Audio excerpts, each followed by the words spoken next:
Imaginez, en quelques heures, 30% du pétrole mondial disparaît des marchés.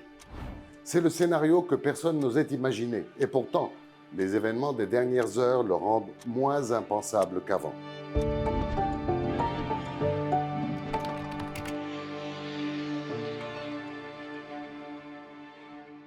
Les pays du Golfe, Arabie, Émirats, Koweït, Qatar, Irak, produisent à eux seuls un tiers du pétrole mondial et ils détiennent 60% des réserves prouvées de la planète.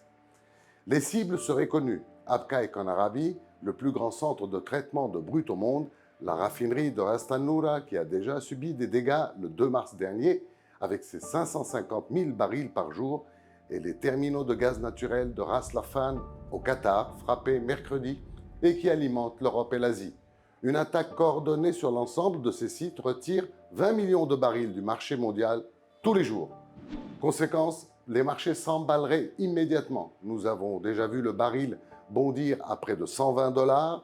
Une destruction des infrastructures propulserait le Brent bien au-delà de ce niveau, vers 150 à 200 $ en cas de perturbation prolongée. Le gaz européen, déjà en tension, avec des réserves à 30% seulement de leur capacité, connaîtrait une flambée sans précédent. Inflation, récession mondiale, paralysie industrielle, les économistes évoquent ouvertement un troisième choc pétrolier après ceux de 1973 et 1979. Au-delà de l'économie, c'est la survie même des États du Golfe qui serait en jeu. Ces pays tirent entre 70 et 95% de leurs revenus du pétrole. Et l'eau potable, on en a déjà parlé ici, elle vient à 80% des usines de désalinisation qui fonctionnent à l'électricité produite au gaz. Détruire le pétrole, c'est donc aussi assécher les robinets.